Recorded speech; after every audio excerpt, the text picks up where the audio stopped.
I think it's going to be exciting to really dig deep into how the sausage is made on this podcast. That's why we're here, right? To kind of do a look back.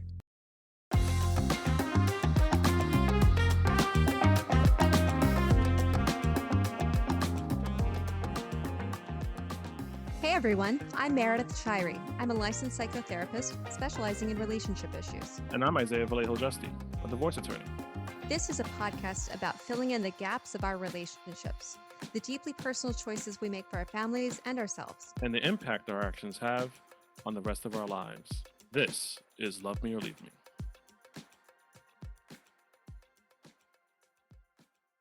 Hey everyone, welcome back. We wanted to do something special for this episode because we're going to be taking a little bit of a hiatus after this to have a little bit of a break.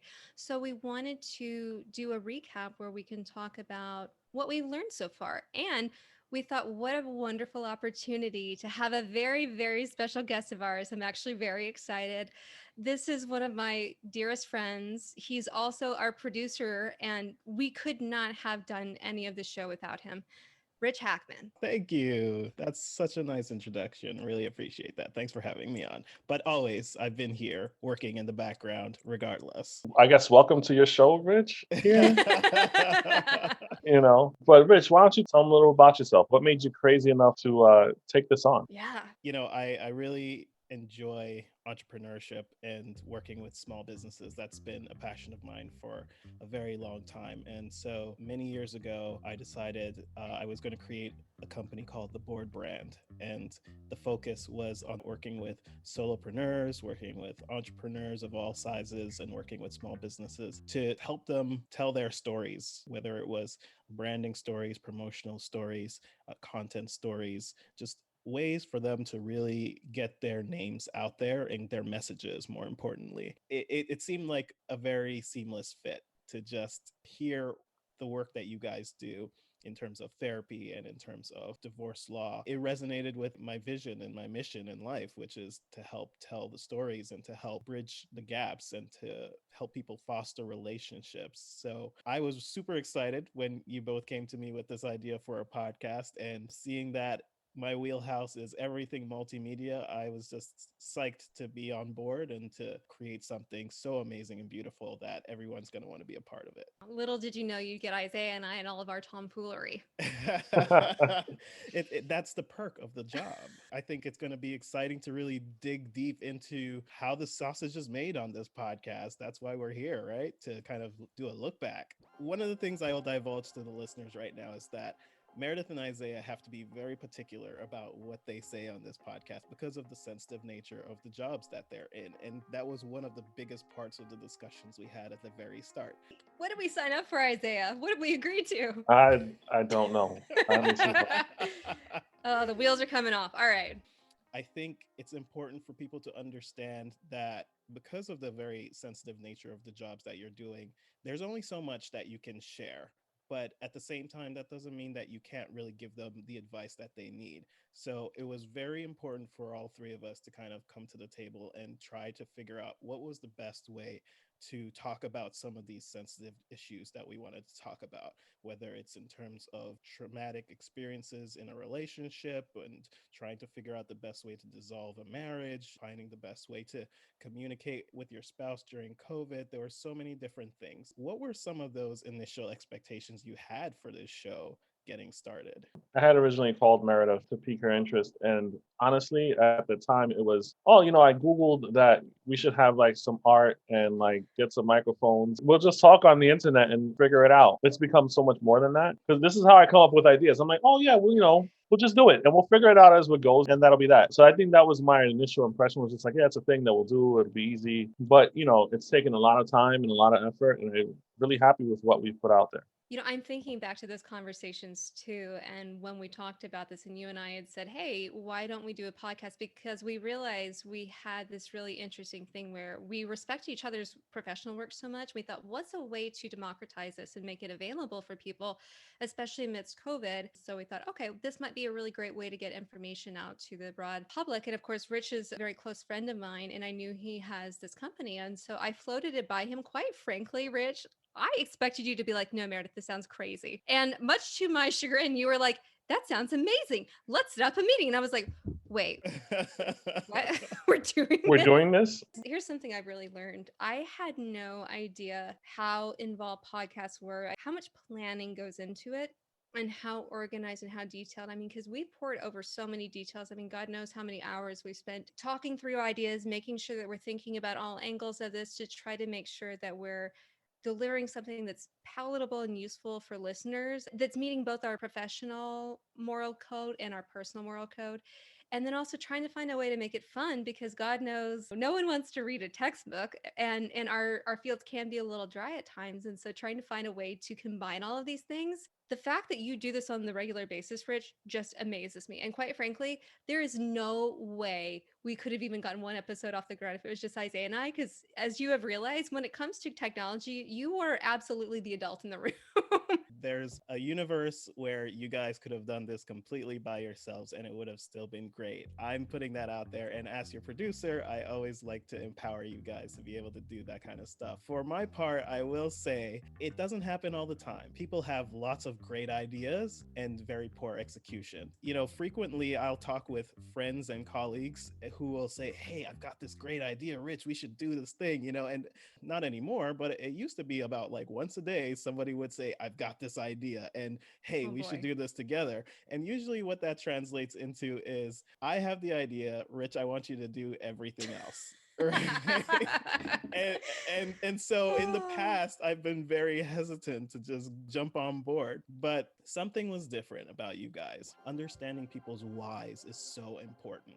Mm. And so, Meredith, when you kind of broke down to me what you and Isaiah had been talking about and were thinking about, and that you wanted to kind of bring me on board, I didn't give it a second thought. I said, yes, this sounds great. And I got the concept right off the bat. A Mm. therapist and a divorce attorney, that's gold. Let's do something with that. And at the same time, I also thought to myself, this has to be done right, because the nature of the conversations and the subject matter just needs to be ideal for people to really take away something important from this. My expectations so far have been entirely met. You guys came in super professional, super conscientious and empathetic, and also willing to learn the process and what it takes, to actually put on a good listening experience for people. And there were a few times, I think, in the beginning I was worried that we had such different ways of thinking and organizing. I was like, oh man, I don't know if we're going to be able to do this. But it's so funny because we have taken that a process and evolved it to the point that we really say we're like yin and yang. You know, you must have both of them. But now this is almost like a three-way. Is there a third version? It's like primary colors. One's okay, two, you can make a few colors, but when you have all three primary colors, you can make the entire spectrum of the rainbow. And that's kind of how I think about the three of us. Is it takes all of us to do this. I have a brain that's like a big exploded box of confetti that goes everywhere. And so we have to have someone like Isaiah who's a little more succinct and grounded to put everything together, right, and to organize it neatly. So I almost think about it like sometimes I'm like the kite and Isaiah's a string, because if the kite just went off in the wind, I get stuck in a tree in like a second. By virtue and by nature of your guys' professions, you, Meredith, as a therapist, Isaiah, as a divorce attorney, your characteristics are very different. And so, in a lot of ways, Isaiah has to be succinct and concise, and Meredith, you have to kind of expand and espouse on, more virtues and values of human nature. What has it meant for you guys to come out of that work setting and to have your own podcast and to be hosts of this podcast, to create this thing that's benefiting others? How is it different than sort of your everyday work life? This is what I create. Great. Like I've created a business and that's awesome. But I've created the content here. What I love about it is it's basically my way, or one of my ways anyway, to put positivity out into the world and just trying to help people. For that reason, like I love the stuff we do here because I genuinely think it helps people who listen. I mean, I'm so humbled and honored that we found a way to do this, because I think that it's a different way for us to share our knowledge. And we're both very passionate about our fields. And so it's a way for us to share our knowledge that doesn't come with the pressure and the liability of it being a client relationship, because it's a little more general, and because it allows us to have a little more creativity in it and to let our hair down a little, so to speak, than we would if we were in our respective offices, because our client relationships are these very one-sided relationships where we're learning a lot about one person because we're working for them. We're trying to provide them a service.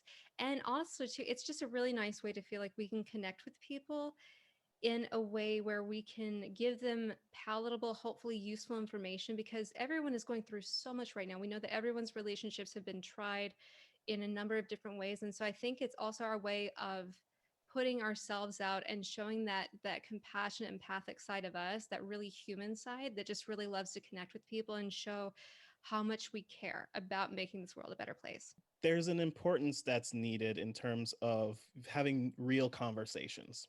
We bring a lot of ourselves to these topics that we discuss, these podcast episodes. I think it can be difficult, especially because of the nature of your jobs and not wanting to use specific examples and things like that. But can you both dig deep and touch on what it is that you've been bringing to the show personally that really you would not normally bring to your day job? This podcast, for me personally, has been therapeutic. We're going through a pandemic. Having another outlet to be with you guys, for me personally, is therapeutic. So I would say I bring more of that therapeutic aspect of myself to the podcast. Meredith? So first of all, I talk here way more than I ever do in my personal job, which might be why I'm always so verbose and can't shut up or be succinct, you know. But I think one of the things that has been really interesting and I think really recharging for me and helpful and therapeutic, to even use Isaiah's words, is being able to show a different side of myself, because we all have multiple sides, right? We're all very, very multifaceted and, complex people. When I'm in my therapy role, which I love and am so honored that people trust me enough to share their stories, that requires a high degree of just seriousness, right? And just being kind of fully there for them and in it. Whereas in this way, I can recharge because one, you guys ask me questions about me. I can be a little more self disclosing. We can be funny and silly and goofy, and we can actually make light of some topics that are normally heavy. And I couldn't really do that in my therapeutic role because it would be way, way, way to confuse that with invalidation. And here it's really because we're trying to make those hard, heavy topics a little more approachable and less scary. And so it's such a nice counterbalance to, in many ways, I'm doing the same function, I'm speaking, but the role is entirely different.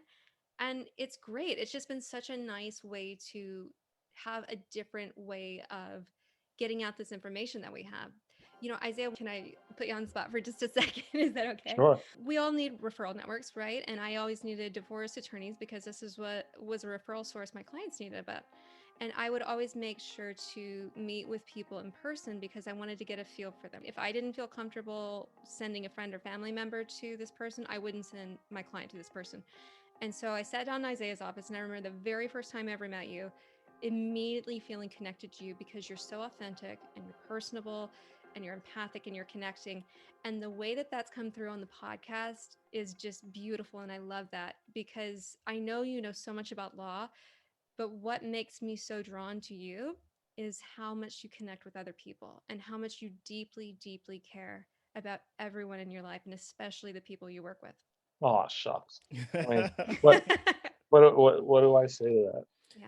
And I'm going to throw my hat in the ring here, guys. As the producer of this podcast, this experience has been really enriching for me. And it actually makes me really glad and excited to hear you guys say that this podcast and doing this and speaking about these issues is actually the levity in your day, or the lightness and the fun. Because a lot of the times for me, I feel like I'm getting an education here. Like, I'm in a therapist's office or I'm in the divorce attorney's office, and I'm just like soaking it all in and I'm learning. And I'm almost like, I really should be paying these guys for all this kind of advice that I'm getting. But I do have to say that I really appreciate that, because something that isn't really talked about that often is this sort of stigma. And I have to say, if you don't know me and if you haven't seen my face anywhere, you might not know that I'm a Black man.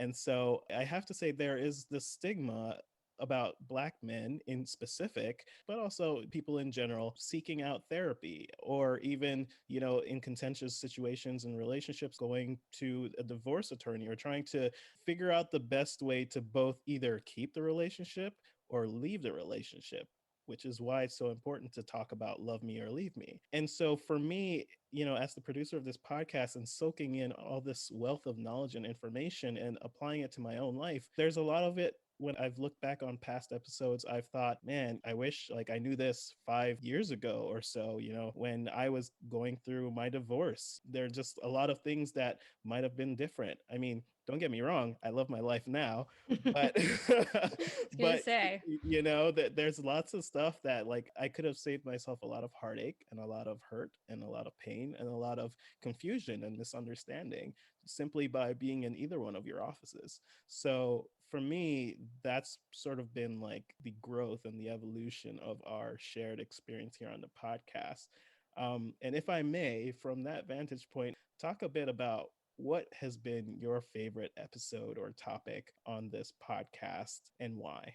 Overall, my favorite episode was episode 9, where we talked about sex with Melissa. And the reason that I love that episode so much is one, there was such an evolution to the entire episode. And everyone's not going to see this part, but even prepping into it, I remember Isaiah was so apprehensive on that Monday call, being like, wait. I do not want to get in trouble at home. What are we talking about? And me having to say, okay, you got to just trust me. I got you. This is fine. And then once we got to the episode and having Melissa on, just the light that came up for both of you. I mean, you could just kind of see like this light bulb go on. You're like, okay. And how comfortable you felt and how much fun we actually ended up having in that episode, because it was the opposite, I think, of any conversation any of us could have imagined in a really great way. So it was so unexpected and just really, really cool. And I think that that's always one of my favorite experiences, when we're expecting one thing and we get something different, but the different is so much better than we could have ever imagined. That episode was a great episode, but talk about a curveball, right? Right? Like we had this whole outline. This thing was going to go one way, and it went a whole different way. My favorite episode was episode 7 when we had Susan Greeley on, the nutritionist, just because it was such a fun episode. It was our first guest, and we learned how to make kale sexy, right? Which really, What a when good you can do catchphrase. that, yeah, exactly. So good. When you can do that, I mean, everything is possible. I'm sure Susan would love to hear that too, that like kale has opened up your world. Well, I wouldn't go that far, but Oh. possible. Okay. I personally am gonna, this might be a bit of a cheat, but I'm gonna say my favorite was episode 1. Oh, come on. Really? Yes, episode Wow. 1. Okay. Now, I say this primarily as a producer, but actually, when I think about it, also as a listener, and I'll explain why. I have to preface that as a perfectionist, I'm always going to listen to episode 1 and go, oh, there's so much that we could have done better with that, because it was the very first episode, and it's like you're still learning. By the time we get to episode 13, where we're at now, it's like, oh my God, I could have done that so much better. But I say that also as a positive, because it really solidified where we started and where we came from. And especially when you think about what we talk about in that episode, the what now life after 2020, it was heart wrenching and also like a ray of sunshine at the same time, because October 2020, we were already in the thick of COVID and quarantine, and it was a tough time. And if ever there was a podcast that needed to be made, it was this one at that time, because we're talking about relationships, we're talking about how people are dealing, and whether or not people are considering staying or leaving the relationships in such a trying time. And to hear you guys just kind of talk about it from your various vantage points was so refreshing. I found a lot of hope in it, especially this idea, like Meredith, that great line that you always use towards the end of the episode, looking into people's homes and trying to just be human. And I think that's the thing that's always going to get me, because that is at the crux of what everything we're doing here is about. And so for me, episode 1 is always going to have that special place in my heart, because we were figuring it out, and yet we created such amazing, interesting content and meaningful content, not just for everyone else, but for ourselves. That was amazing for me, both as a producer and as a listener. I'm curious what you guys have heard from listeners and from your communities, whether it's family, friends, anybody that you've shared the podcast with. We've gotten a lot of positive feedback. People seem to like it. And it's great to have people kind of see what I do professionally that I know personally, even though they don't experience it, but they could hear me and they can hear the advice I give and stuff. And that's pretty cool. In some ways, it's been strange to get feedback from people because, again, I'm not used to showing this very personable side of myself, except for basically to my friends and my family. And so to have people like my supervisees and other people be like, oh, wow, I didn't know you were so goofy and had this sense of humor. And I almost get like a little weirdly embarrassed because I realize, and you guys know this, I constantly put my foot in my mouth on the show where I'm like, can we edit this out? And you're always like, no. So like the biblical references and all these other things, I just say a bunch of silly things. But one of the really funny moments, so the Susan Greeley episode 7, that is also Isaiah's favorite, I admitted to being an Oreo addict and having overdose on Oreos. And I kid you not, my mother immediately mailed me a package with like 4 giant family size boxes of like the double stuffed Oreos and some other things. And I was like, Mom, no, I just got my 30-day chip. Come on. I had to freeze some of them to hide them from myself. They're already gone, let's just be honest. Here's one more little heartfelt tidbit. One of the things Isaiah said in that first episode, when you said this isn't in our cultural DNA, because it was such a beautiful, empathic way of normalizing and reminding people that it's okay to not have it together. It's okay to not be perfect. And every time you said that, it just kind of gives me chills because, again, it's just so connecting and it just makes people feel so seen and so valued and embraced. And I just love that. I think that's my favorite catchphrase from you, Isaiah. That's a beautiful sentiment. If I could just share this sort of last piece, I spend a lot of time sharing the link to this podcast on various forums and in various groups. There are a lot of people out there who are looking for answers, and this podcast answers a lot of those questions. I shared this with you guys sometime earlier in the year where I'll get private messages in response to something I type in a forum. Someone will say, can you send me the link to that? That sounds amazing. To think that a therapist and a divorce attorney are talking, I want to hear that. What are they talking about and how are they talking about it? Because it's so uncommon. The ideas that we are talking about here, that we are working through, it's universal. It's not going anywhere.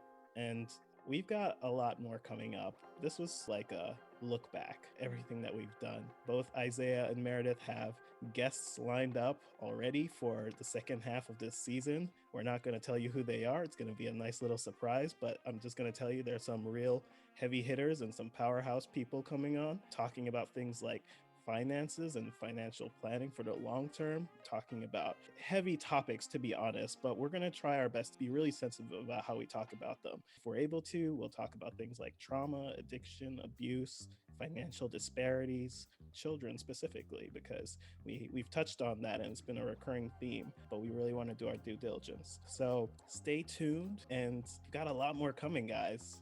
I'm so grateful for both of you. I'm so grateful for this process, and I cannot wait to see what comes next. When we started recording this podcast back in October, right, the world looked kind of one way. COVID was getting worse. And now we're at a point where we're approaching the spring, right? And the spring, you always have hope. And now we have these vaccines. And so I feel like we've come a long way in the podcast and kind of like live with each other in this crazy society through this time. So, they say like our hope lies in our ability to fulfill the promises of tomorrow. So let's get to work.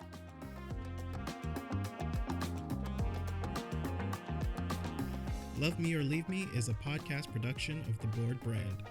This podcast is for informational purposes only. It does not constitute medical or legal advice and is not a substitute for professional consultation, diagnoses, or treatment. Always follow up with a licensed attorney or healthcare professional who can address your specific needs. Thanks for listening.